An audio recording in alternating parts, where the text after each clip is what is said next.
저는 10여 년 전에 아픈 기억을 하나 가지고 있습니다. 분명 초대를 받아갔음에도 한순간 초대받지 못한 손님이 되어 홀로 회의석상에서 나와야 했던 일입니다. 어느 문인의 준회원이던 저는 모든 자격을 갖추었음에도 불구하고 저를 탐탁지 않게 생각하는 선배 회원으로 말미암아 정회원이 되지를 못했습니다. 1년에 한 번 총회에서 참석 회원 만장일치로 총회 거기에서 정회원을 받았기 때문에 저를 정회원으로 다 해주고 싶어하는 마음들이 있었지만 반대하는 그분이 총회에 참석하는 한 저는 평생 정회원이 될 수가 없었습니다. 그래도 사람들은 말했죠. 무조건 들어오라고. 하지만 그렇게 또 할 수는 없었습니다. 저를 빨리 정회원에 가입시켜 주려는 분들이 저를 반대하는 그분이 한 번이라도 그 총회에 나오지 않을 때 저를 정회원으로 가입시켜 놓겠다고 약속을 했습니다. 드디어 어느 해 회장님으로부터 밤늦게 전화가 왔습니다. 내일 총회인데 그분이 불참한다는 연락을 받았다는 거예요. 그러니까 저에게 아예 총회에 참석도 하고 정회원에 가입도 하라면서 내일 몇 시 어디로 오라고 했습니다. 근데 저는 그날 아는 분들과 함께 1박 2일로 지방에 가 있었습니다.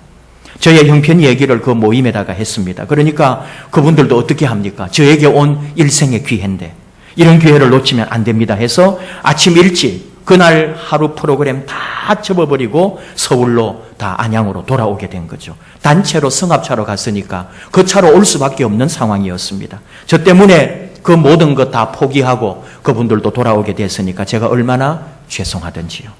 그렇게 하여 부지런히 종로 5가의 그 총회 자리에 제가 참석을 했습니다. 빨리 갔지만 약 30분 늦었습니다. 총회를 하고 있는 그곳 뒷문으로 살짝 들어가 앉았는데 들어가면서 딱 보니까 불참한다는 그분이 제일 앞줄에 앉아 있었습니다. 제 눈에 바로 들어오는 거예요. 그분 뒷모습만 봐도 알아요. 그런 건 또 잘 보이거든요. 회장님이 회의 진행을 하다가 저와 눈이 마주쳤습니다. 그랬더니 그 회장님이 얼마나 당황하면서 고객님 당황하셨어요.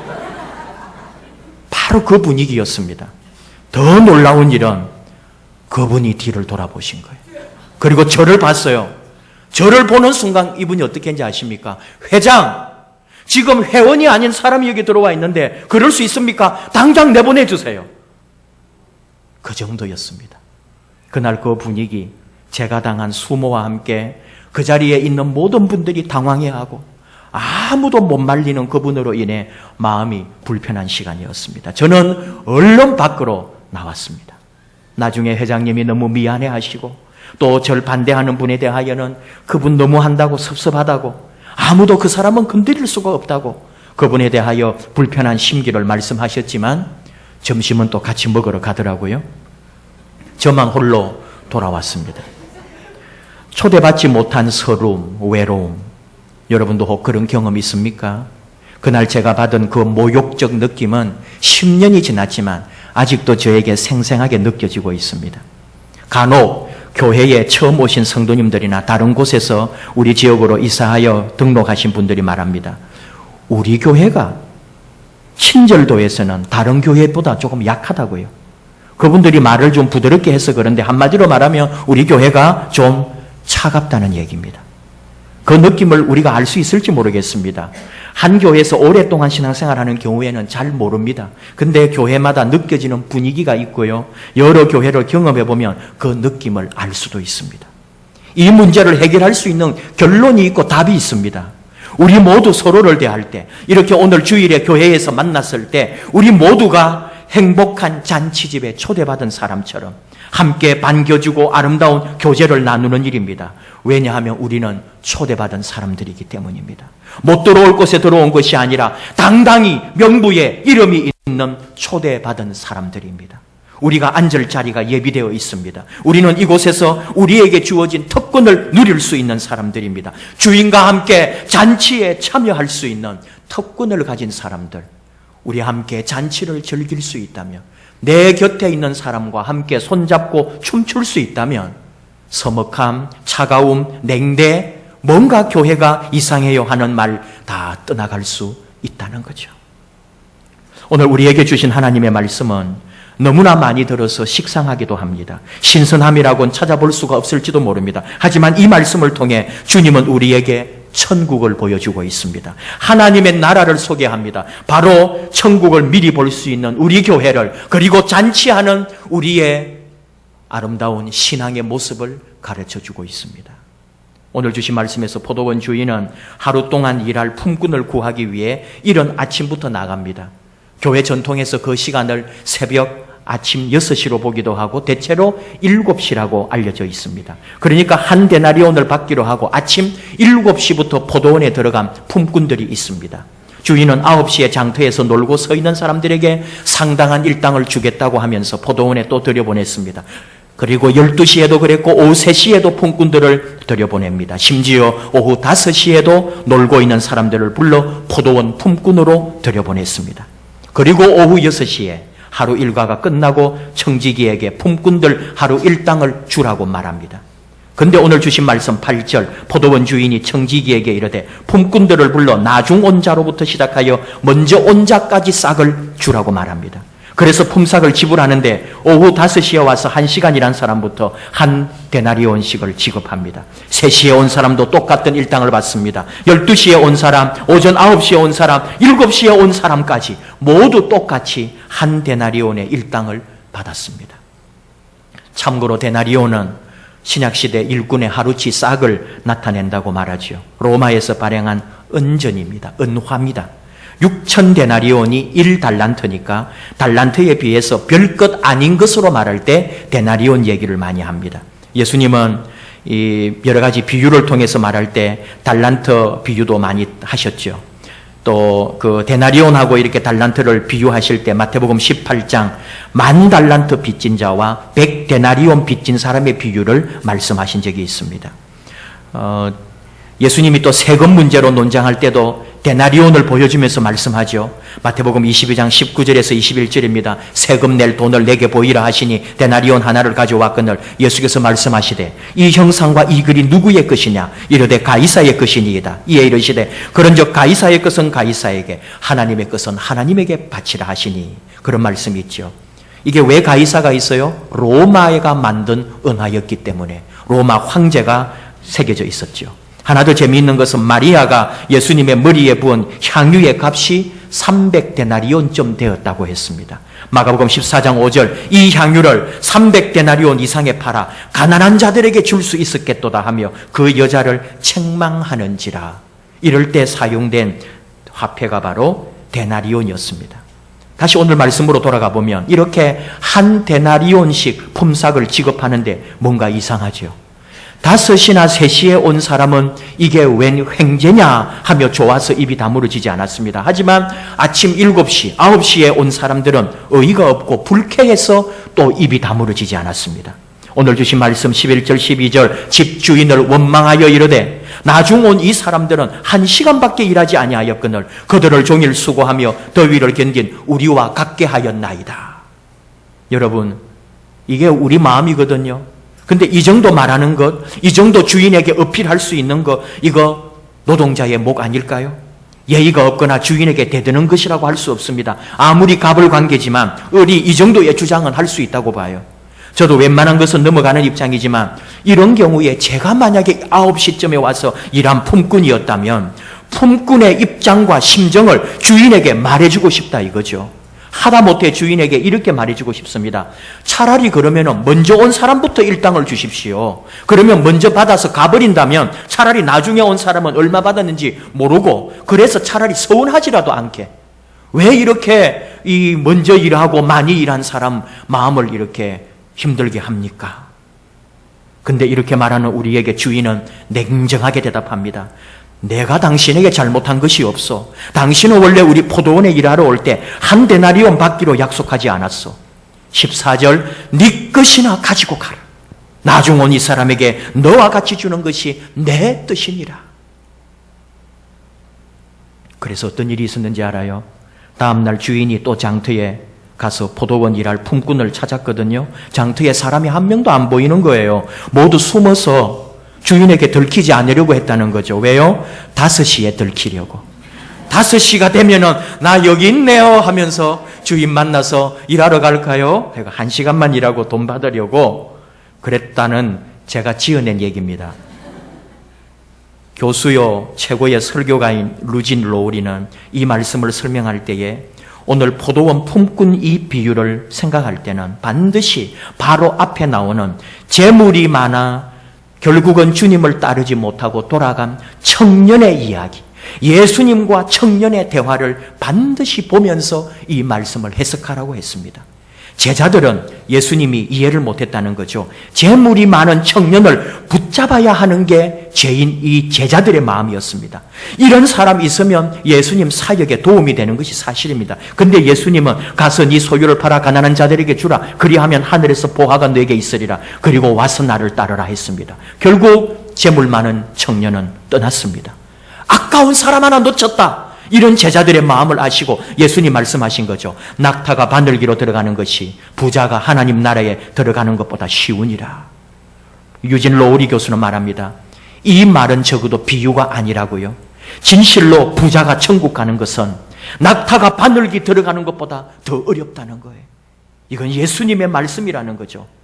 그러자 제자들이 일제히 소리쳤습니다. 예수님, 그럼 불가능한 소리 하십니까? 그럼 도대체 누가 구원을 얻을 수 있습니까? 그때 마태복음 19장 26절 예수님 말씀합니다. 그들을 보시며 이르시되 사람으로는 할 수 없으나 하나님으로서는 다 하실 수 있느니라. 이때 베드로가 또 한마디 합니다. 보십시오 주님, 우리는 모든 것을 버리고 주를 따랐는데 그러면 우리는 무엇을 얻겠습니까?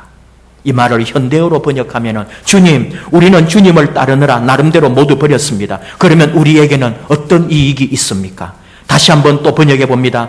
주님, 우리는 예수 믿느라고 그래도 세상의 것은 내려놓았습니다. 그럼 우리는 어떤 순이익을 얻을 수 있을까요? 지금 베드로 이야기하는 것이 아닙니다. 베드로가 아니라 우리의 이야기입니다. 우리가 어떻게 하고 있는지, 우리가 어떻게 믿고 있는지, 우리의 신앙생활이 어떠한지를 말씀합니다. 우리는 신앙생활하면서 우리의 이익을 찾아가고 있습니다. 작은 교회 목회자의 비애가 있어요. 잘 있던 성도가 어느 날 떠나갑니다. 개척하여 몇 년 동안 그렇게 열심히 돕고 섬기고 이제 새로 교회를 지어야 할 때가 됐는데 바로 그때 그 사람들은 교회를 떠납니다. 그리고 다른 교회 갔습니다. 다른 교회입니다. 다른 교회의 이름이 무엇인지 압니까? 전 세계 만국의 공용어처럼 그 다른 교회의 이름은 대형교회입니다. 왜 갔을까요? 우리에게 무슨 이익이 있을까요? 그 이유 때문입니다. 우리 아이들 생각하니 교육 환경이 좋아야겠습니다. 교회에서 토요 프로그램 있고 교회에서 영어 교육도 하고 교회에서 더 많은 사람들, 내 삶의 질이 높아지는 사람들을 만나야겠습니다. 다양한 부류, 수준이 맞는 성도, 직장, 사업 등등 폭넓은 이익 창출, 유익이 있는 교회로, 대형 교회로 가야 되겠습니다. 우리가 지금 그러고 있다는 거죠. 나에게 어떤 유익이 있을까요? 내게는 무슨 이익이 있을까요? 주님을 믿으면 나는 어떤 도움이 됩니까? 오늘 우리는 주님이 포도원 품꾼들을 부르셨을 때 바로 이 말씀을, 비유를 말씀하고 있음을 깨달아야 합니다. 너무나 익숙하고 더 이상 교훈이 없어 보이는 이 포도원 품꾼들 비유에서 우리가 알아차려야 할 주님의 뜻이 있습니다. 첫째는 천국은 저 세상이 아니라 우리 교회요, 지금 우리가 살아가는 삶의 무대라고 말씀합니다. 오늘 주신 말씀은 비유입니다. 천국은 마치 품꾼을 얻어 포도원에 들어보내려고 이른 아침에 나간 집주인과 같다. 마치 무엇과 같다. 비유하고 있습니다.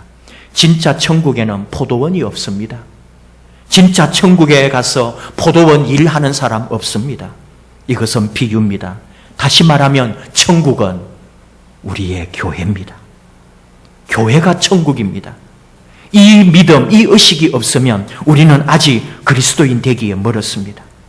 천국을 파괴하는 자가 되면 안 되는 거예요. 열심히 일해야 합니다. 교회를 무시하고 오늘 우리 시대는 교회를 폄훼하는 게 유행인 줄 아는데 주님 십자가에서 하신 말씀처럼 저들이 모르고 합니다. 용서해 주소서. 교회를 욕하는 자들을 우리는 위에서 용서를 구하고 기도할 뿐입니다. 여러분, 교회는 천국입니다. 천국을 욕하면 안 됩니다. 천국을 폄훼시키면 안 됩니다. 우리는 천국에 있습니다. 우리는 천국의 품꾼들입니다. 그러므로 열심히 일해야 합니다. 물론 일이라고 해서 손을 놀리고 땀을 흘리고 교회에서 노동하라는 말만은 아닙니다. 믿음 생활 잘하는 일도 있습니다. 기도하고 예배하는 일에 최선을 다해야 합니다. 전도하는 일에, 봉사하는 일에 나의 힘을 다합니다. 아침 6시부터 7시부터 포도원에서 일한 사람들처럼 우리도 이른 아침부터 새벽부터 주의 교회 천국의 모형을 위해서 일합니다. 열심히 일해야 합니다. 또 하나, 두 번째 알아채야 할 것은 하나님과 우리의 계산법이 다르다는 사실입니다. 우리에게는 먼저 온 것이 있습니다. 시간이 있습니다. 10년, 20년, 30년을 말합니다. 조금 다른 얘기지만 유럽에 가서 관광버스를 탔는데요. 2시간 운행하면 무조건 쉬더라고요. 이게 법이랍니다. 다 그 자동차에 체크가 되니까 한 달마다 한 번씩 그 교통국에 그 체크되는 리스트를 보여주고 그걸 이 사람들이 체크해서 한 달에 몇 번 이상 위반하면 그 쉬는 것, 2시간 운행하고 30분 쉬는 거를 위반하면은 관광버스를 운행할 수 있는 그 특수한 면허를 취소해버린다는 거죠. 그러니까 그 면허를 위해서 오랫동안 수고했던 사람들이 반드시 2시간 운전하면은 쉬는 거예요. 참 좋은 제도입니다. 노동자에게 너무나 좋은 거죠. 그러나 하나님의 시간표에는 사실 이런 거 의미가 없습니다. 뭐 일을 많이 하고 쉬고 안 쉬고 하나님 지금 그런 얘기하는 거 아니죠. 12절 오늘 이 수고한 사람들이 뭐라 그래요? 종일 수고하며 더위를 견딘 우리와 같게 하였나이다. 이 말 속에는 자신들이 하루 종일 수고하고 애쓴 자기들의 행적, 자기들의 교만이 있습니다. 두 가지 일이 있어요. 하나는 자기를 위한 일이고 하나는 하나님의 영광을 위한 일입니다. 이 사람들은 누구를 위해 일했습니까? 포도원을 위해서? 포도원 주인을 위해서? 아닙니다. 일당을 위해서 일했습니다. 오늘 돈 버는 일, 나의 소유를 위해 일했습니다. 내 이익을 위해 교회 다닙니다. 내 유익을 위해서 교회에 열심히 일합니다. 지금까지 우리가 꿈꾸고 믿고 살아가는 교회의 일이 뭘까요? 나의 비전, 물질의 복, 자녀의 형통, 그 무엇이라 하더라도 어쩌면 나의 이익을 위해서 내가 믿음 생활하고 있지 않은지 돌아보라는 거예요. 요한을 통하여 하나님 말씀합니다. 요한일서 2장 16절 이는 세상에 있는 모든 것이 육신의 정욕과 안목의 정욕과 이생의 자랑이니 다 아버지께로서 온 것이 아니요 세상으로부터 온 것이라. 내가 예수 믿고 있는 뿌리가 어디에 있는지를 보아야 되는 거죠. 우리가 아무리 일했다 해도 아무리 봉사하고 충성했다 해도 세상에서 가장 위대한 일 앞에서는 아무것도 아닙니다. 세상에서 가장 위대한 일은 예수님께서 십자가에서 돌아가신 일입니다. 그 일보다 더 위대한 건 없는 거예요. 우리가 일하는 것은 오직 그 십자가의 위대한 일 앞에, 그 십자가의 은혜 앞에 감사하며 살아가고 그 일 때문에 오늘 우리가 일할 수 있는 것인 줄 깨달아야 합니다. 세 번째로 제가 가장 주목하고 강조하는 것은 우리가 하늘나라의 백성이고 하나님의 가족이 되었다는 사실입니다. 여러분, 지금 이 포도원 품꾼들에게 있어 가장 위대한 일은 뭔지 압니까? 일한 게 아닙니다. 주인의 초대를 받았다는 사실입니다. 천국에서 가족 되었다는 거죠. 우리는 하늘나라에 초대받은 사람들입니다. 하나님의 초대를 받은 사람, 하나님의 가족이 되었습니다. 주님으로부터 초대받았다는 사실, 우리가 이 교회 안에 머물러 있다는 것, 이것보다는 더 좋은 것이 이 세상에 없다는 것, 이것이 우리의 고백이고 이것이 그리스도인의 모습입니다. 주님이 우리를 초대하셨고 주님이 우리를 오늘 이곳에 있게 하셨다는 거죠. 이사야 선지자를 통해서도 하나님 말씀합니다. 이사야 1장 18절 여호와께서 말씀하시되 오라 우리가 서로 변론하자. 너희의 죄가 주홍 같을지라도 눈과 같이 이어질 것이요 진홍같이 붉을지라도 양털같이 희게 되리라.